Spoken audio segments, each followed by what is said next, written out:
So dear Denis, again, it's a pleasure to welcome you here in Brussels for the Association Council, and thank you for this meeting today. It was already very clear, like the member states reiterated, your future is in the European Union. So we continue to work for this, and we also continue to looking forward greeting you as a member of the European Union one day. Thank you. Prime Minister. Шановна пані високий представник, дорога Кая, шановна пані комісар, дорога Марта, шановні присутні. Сьогодні ми провели результативне 10-те засідання Ради Асоціації України ЄС.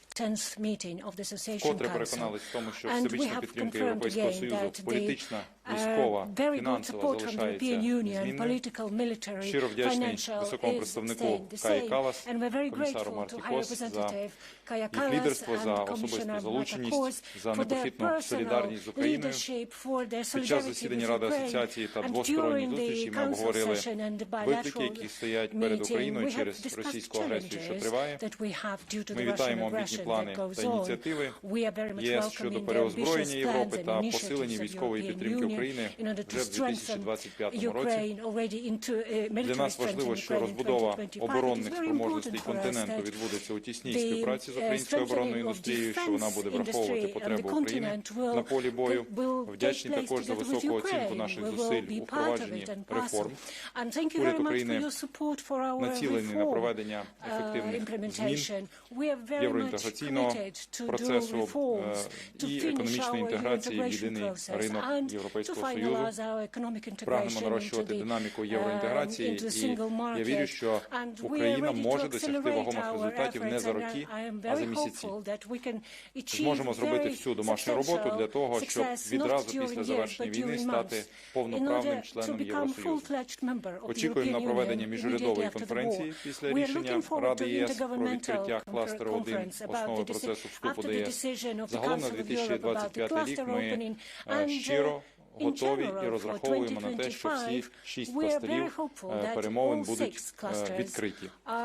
Україна дякує Європейському Союзу за фінансову підтримку. Сьогодні Ukraine Facility є основним фінансовим інструментом посилення та відновлення України. Із понад 150 умов плану України для Ukraine Facility на 24-27 роки вже виконали 36. Нещодавно отримали черговий транш в 3,5 мільярди євро, що сприяє макрофінансовій стабільності нашої держави. Також сьогодні за результатами наших домовленостей Європейський Союз виділяє Україні ще 1 мільярд євро, забезпечений доходами від російських заморожених активів. Таким чином, з початку року загальна сума фінансування, наданого Євросоюзом Україні за рахунок доходів від цих активів, сягне вже 5 мільярдів євро. Сподіваємося отримати від наших європейських союзників ще понад 13 мільярдів євро до кінця цього року в межах ініціативи «ЕРА». Водночас ми закликали наших європейських партнерів посилити спільну роботу над правовим механізмом щодо повної конфіскації російських заморожених активів. За останньою оцінкою Світового банку, відновлення України буде коштувати понад 500 мільярдів євро, і дуже принципово, аби саме російські кошти стали основним джерелом цієї відбудови. Сьогодні також обговорили наявний інструментарій угоди про асоціацію, прагнемо поєднати його з переговорним процесом щодо членства України в єС. Таким чином отримаємо низку переваг від інтеграції до внутрішнього ринку Європейського Союзу ще до приєднання до співтовариства, і це теж для нас надзвичайно важливо. Йдеться про подальшу лібералізацію торгівлі, збереження обсягів і динаміки торгівлі між Україною і Євросоюзом. Це взаємовигідний процес, від якого виграє і Україна, і Європейський Союз. Очікуємо продовження угоди між Україною та ЄС про вантажні перевезення автомобільним транспортом до кінця 2025 року. Таким чином, українським перевізникам і далі не потрібні будуть окремі дозволи. І окремо хочу подякувати за шляхи солідарності, які Європейський Союз створив, власне, у відповідь на виклики блокування Чорного моря Росією, вони дійсно врятували і економіку, і аграрний сектор України, і багато країн, які потребували української продукції, зокрема з точки зору харчової безпеки. Ще одна наша ціль – це приєднання до угоди АККА, ініціювання офіційної оцінки ЄС щодо виконання експертних рекомендацій, важливий крок в цьому напрямку. Нашим незмінним пріоритетом також є отримання режиму внутрішнього ринку з ЄС у секторі електронних комунікацій і поступова інтеграція в єдиний цифровий ринок Євросоюзу. Прагнемо вже найближчим часом приєднатись до політики ЄС Roam Like at Home, а також отримати взаємне визнання електронних довірчих послуг. В цьому контексті вітаємо підписання оновленого доповнення до угоди про асоціацію між Україною та ЄС. Очікуємо на подальшу оцінку Єврокомісією нашого національного законодавства у сфері роумінгу. Вітаємо також поглиблення співпраці між Україною та ЄС у сфері космосу.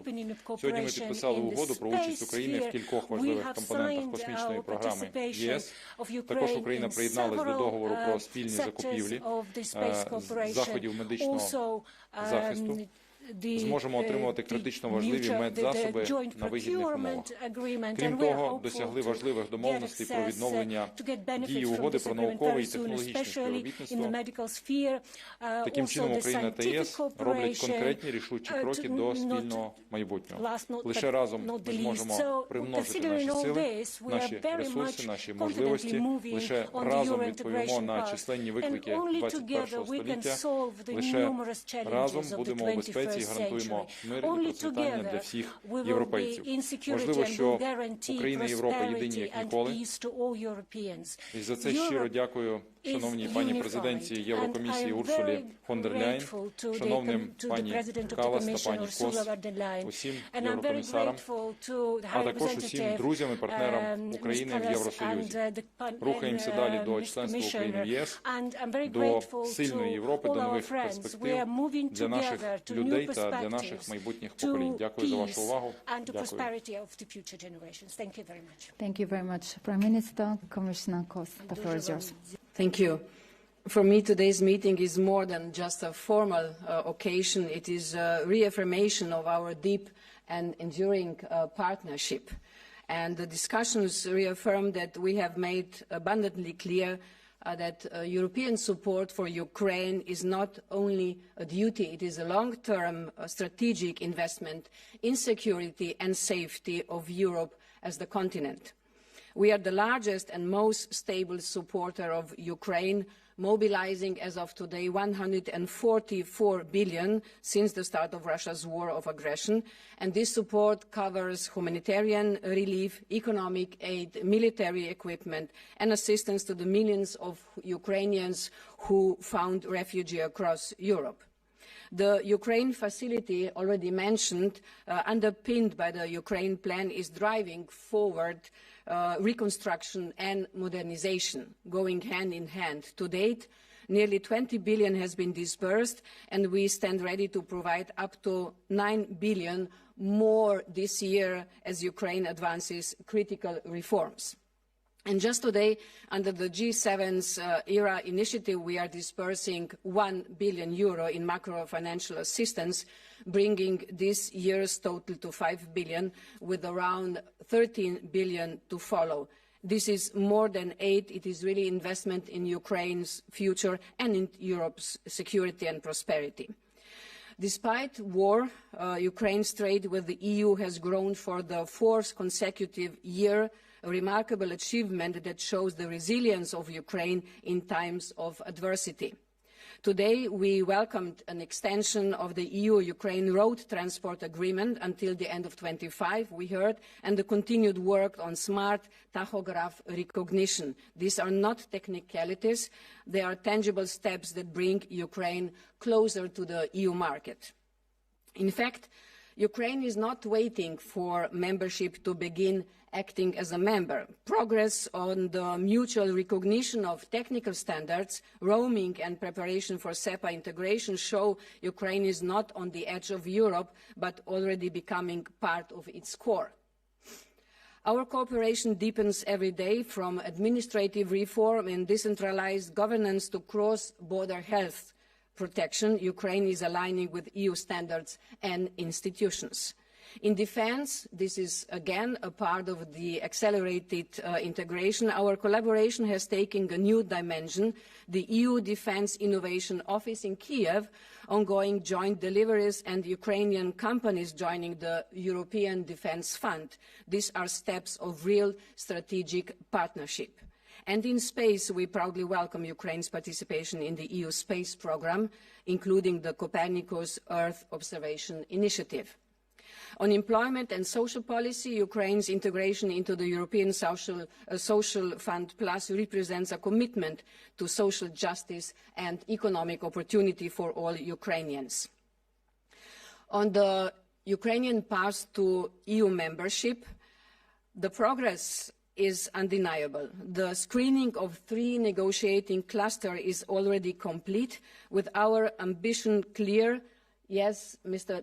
Prime Minister, it is possible to open all clusters by 2025, meaning this year. This is, and I would like to stress, not a bureaucratic process. It is a national transformation, and the EU is proud to walk this path with Ukraine.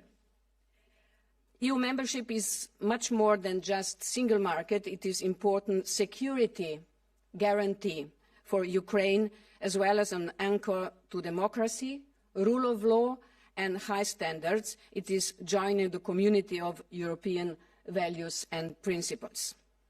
To sum this up, the European Union is not simply supporting Ukraine. We are investing in our shared future, and investing in Ukraine's resilience is investing in European security. Rebuilding Ukraine means rebuilding prosperity for our entire continent, and empowering Ukrainians means strengthening, if I may a bit romantic, the soul of Europe. And the road ahead is not easy, but is the one we will walk together also in the future. Thank you so much.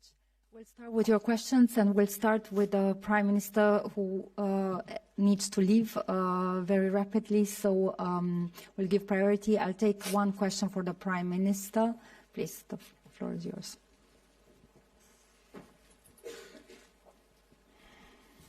Dmytro Shkurko, National News Agency of Ukraine. I'm speaking Ukrainian if possible. Пане прем'єр-міністр, які шляхи Україна бачить для того, щоб замінити якимось чином автономні заходи торгівлі Європейського Союзу, які добігають кінця цього літа? І взагалі, чи після завершення цих автономних заходів, чи вдасться зберегти той самий темп і обсяг торгівлі між Україною і Європейським Союзом? Дякую. Дякую за ваше питання. Воно дійсно надзвичайно актуально в Україні, особливо для малого середнього бізнесу, який сьогодні має відповідні контракти з європейськими партнерами. Ми велику увагу приділили цьому питанню. На всіх рівнях проговорили важливість продовження автономних торгових заходів до кінця цього року, хоча б для того, щоб встигнути внести відповідні зміни в 29 статтю Угоди про асоціацію і закріпити ці автономні торгові заходи, які дозволяють нам фактично безмитну торгівлю. І вже сьогодні ми інтегровані в європейський ринок. Ми, звісно ж, надзвичайно так прагматично розмовляємо з нашими європейськими партнерами і розуміємо свій рівень відповідальності. У нас станом на сьогодні запроваджені певні обмеження постановами Кабінету міністрів України, певна верифікація. Ми готові зберігати і домовлятися з нашими партнерами, з Європейською комісією для того, щоб зберегти, власне, той рівень кооперації, який існує станом на сьогодні, продовжити його і далі імплементувати його в угоду. Тому ми оптимістично дивимося на це. Партнери нас дуже добре чують, партнери розуміють потребу України, і ми вдячні за таку дійсно конструктивну, дуже глибоку співпрацю і розуміння. Thank you very much. We'll take one more question for European media for the Prime Minister. Lily.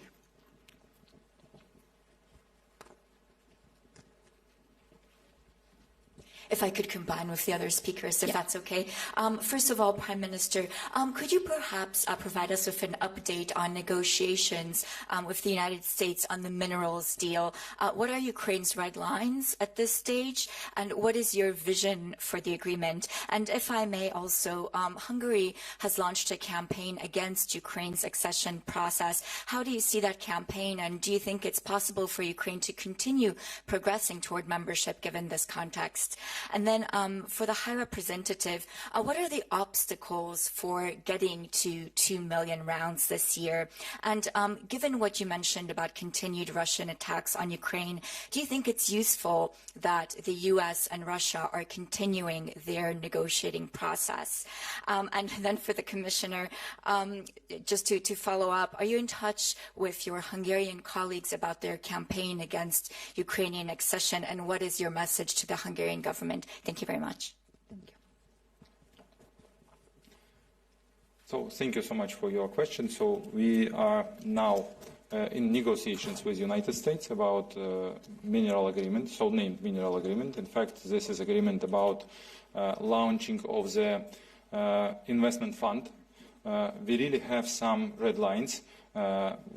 First of all, this is our constitution. Second, this is our European aspirations and our European obligations. So this is another one red line. International legislation. We also understand that it should be partnership agreement, so on the equal conditions for both sides. As for now, Ukraine are forming special delegation on the technical level. We also cooperate with international lawyer companies, and we will send our delegation together with our lawyer to United States in the end of this week.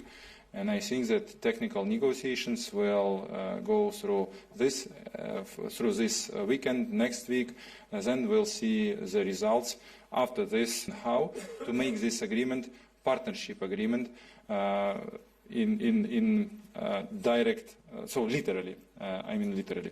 And I believe that technical teams will have a good cooperation. About your second question, we hope that European member states, European members will find consensus, will find solution how to implement all needed decisions. From our side, we do our best and implement all needed reforms and steps, including all the reforms and legislation for the national minorities, where Hungary have the biggest questions. So now we implement all needed legislation, and we count on absolutely clear decisions of European Union and European member states. Thank you so much. So, I will listen. Okay, good. I thought that you're in a hurry. So I don't mind if you leave, but I can. I mean, I know the times are very intense for you here.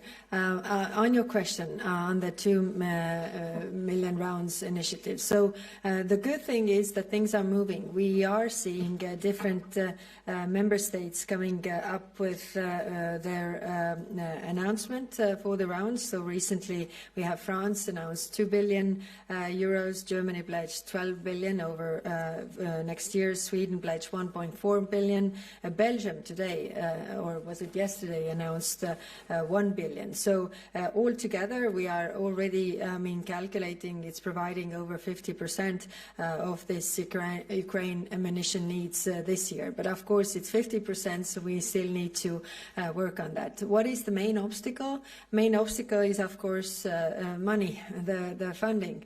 We have done the rearm and given the possibilities and fiscal also possibilities to do this, but it's up to the member states to make the decisions. Then on your second question on the US and Russian negotiation process.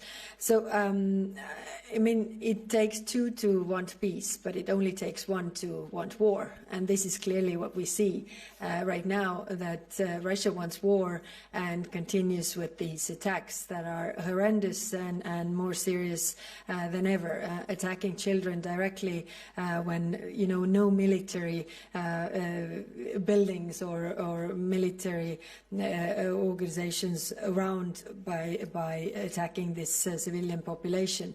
So therefore, you know, Russia is clearly showing that they don't want peace. Now the question is, what are we doing about this? And I think the right answer is to really put the pressure on the one who wants war, which is Russia, for them to actually want peace. Thank you. The Commission is fully committed to enlargement, and this is one of the priorities of the mandate. And the Commission has until now delivered the fastest screening process ever.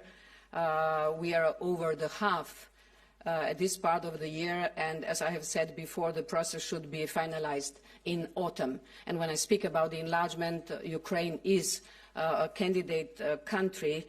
Yes, we speak to the representatives of the Hungarian government, and we expect that all sides involved will show good faith and willingness to reach the compromise.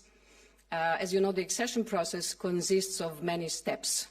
There is a technical part where the European Commission can deliver a lot, meaning preparing that the screenings in the sense that all the clusters could be open in this year. But for opening the specific cluster, there is the Council decision, and there is now a consensus among 26 EU member states to move ahead to open negotiations on Cluster 1 with Ukraine. Thank you. We move in the room. Jorge. Hello, Jorge Libareiro with Euronews. Two questions for the High Representative. I wonder if I could have your reaction to the developments that we heard yesterday from President Zelensky. He informed that the army had captured 2 Chinese citizens fighting alongside the Russian army inside Ukraine. They suspect other Chinese citizens might be involved in the war as well. What's your reaction to that? Because it's obviously very concerning, and how do you think it could impact EU-China relations in this moment that both sides are trying to work closer on trade? And for Commissioner Kos, going back to the minerals deal, we've seen the draft versions of this deal that are very maximalist, that give the United States privileged access to the Ukrainian market. Are you concerned about the possible impact that the deal may have on Ukraine's EU accession, that Ukraine might be one day forced to choose between the two things? Thank you both. Thank you.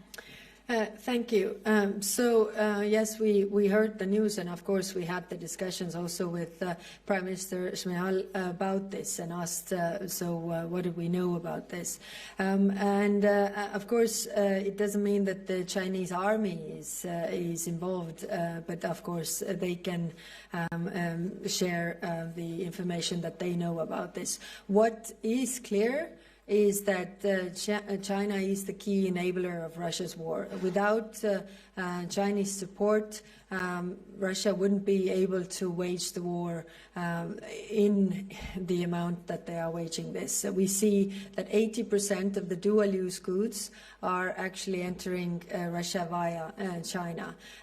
We also see the North Korean troops present in Ukraine, and the military equipment coming from North Korea to Ukraine, to Russia, and to fight the war against Ukraine. So it's clearly that if China would want to really stop the support, then it would have an impact.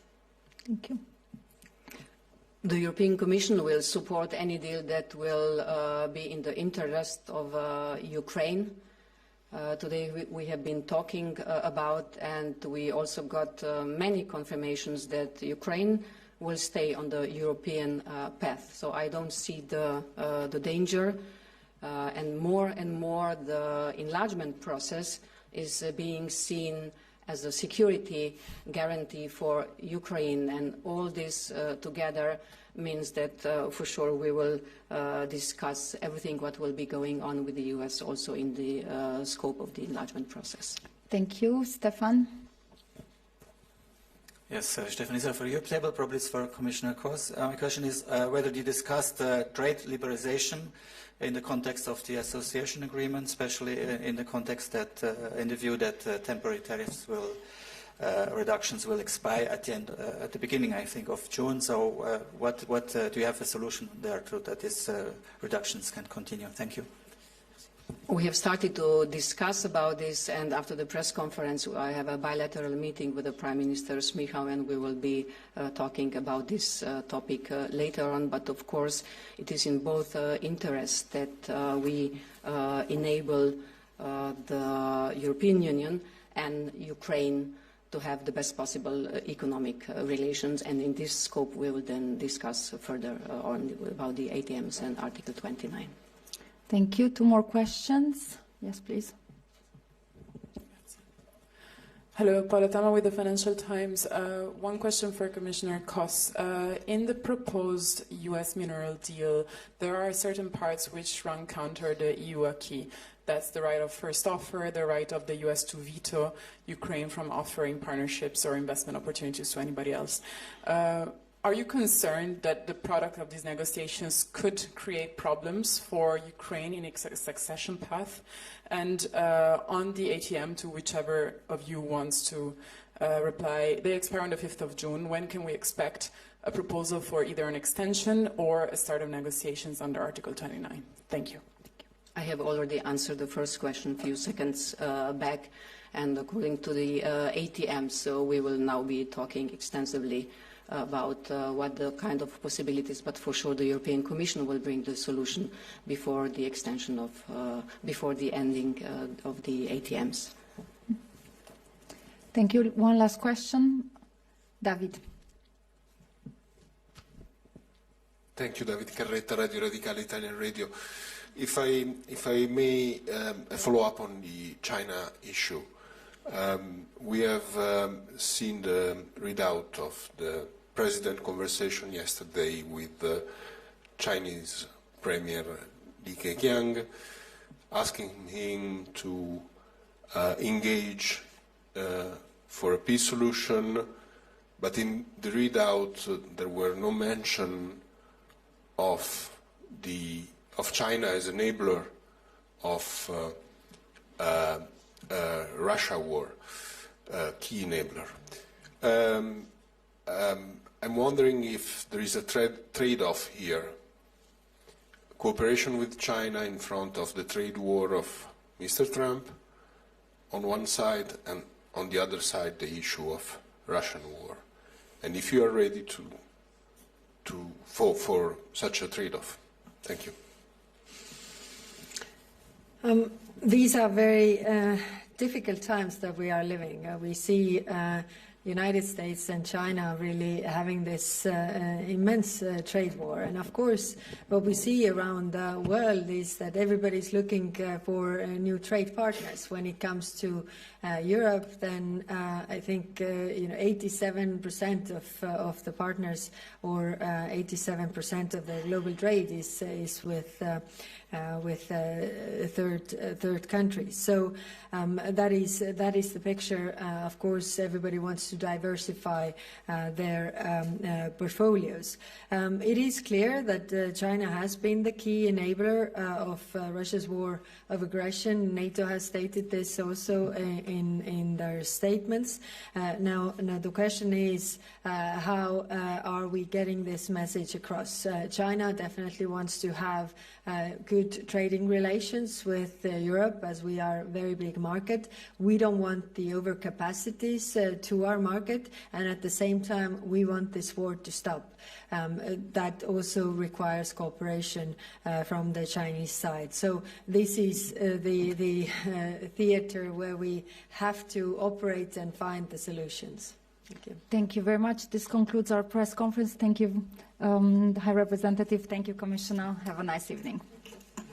Thank you.